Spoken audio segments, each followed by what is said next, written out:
you don't want to hear, but you will hear out there in 2014. And that will be fine. Right, well, you better be prepared.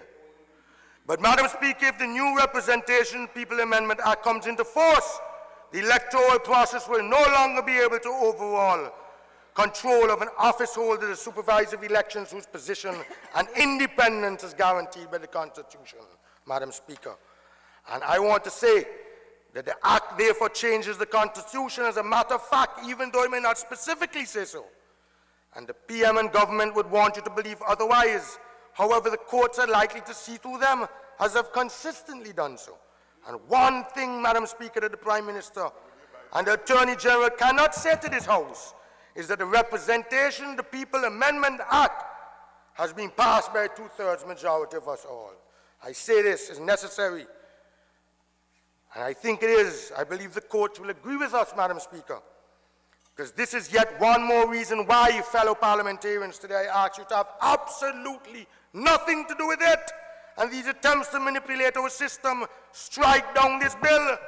This honourable House cannot, therefore, in good conscience, be seeking at this time to provide legal cover for the illegalities and anti-democracy atrocities that has been engaged in over the past 2 years in this beloved country.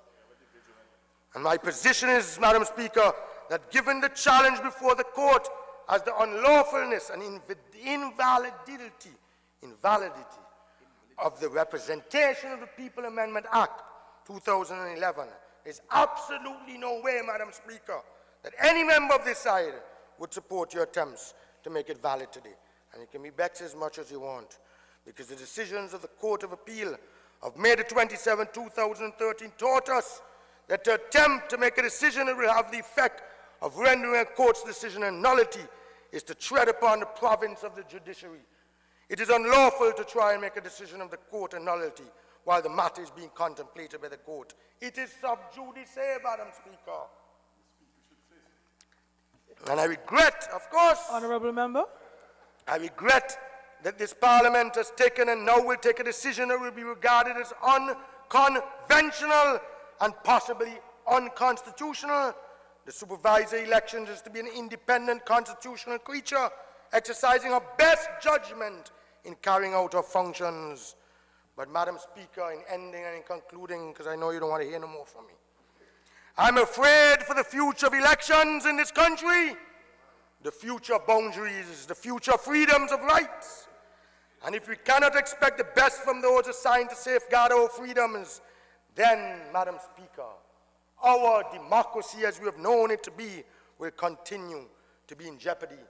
And as the Honourable Leader Emeritus said earlier, my colleague from the constituency for the member for St. Mary's North, Honourable Malvin Joseph, labelled last Friday, June the 14th, 2013, sir, as the saddest day in the history of the Parliament. Today is even sadder, Comrade Joseph. It is sadder, and I regret, Madam Speaker, that we are asked to come here to approve the illegalities and irrational behavior of our Prime Minister, who shows absolutely no remorse, no regret, no apology. You should apologize to the people of this country and to the courts. Do the honorable thing. Definitely, I'm not going as far as saying you must resign. There are others out there saying you must resign. There are other prime ministers who feel you should not be sitting there as chairman of the OECS. Yes. They've even asked us to write to them. But let me say no more, Madam Speaker. I am saying you should do the honorable thing. Do the honorable thing. Honourable and apologize. Member, you're out of time. Thank you. I want you to take note of how tolerant I have been and draw your attention to Standing Order 33.6. A member shall not read his speech. Thank you.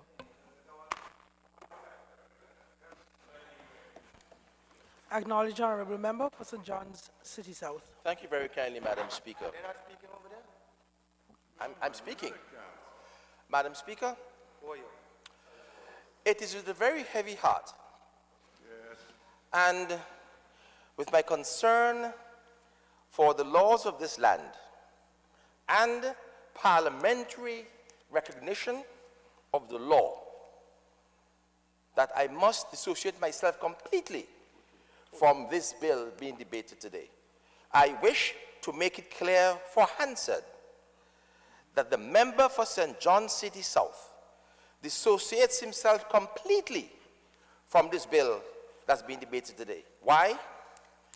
Madam Speaker, what a road we are going down in Antigua and Barbuda. This cannot be the country, the democratic society in which civilized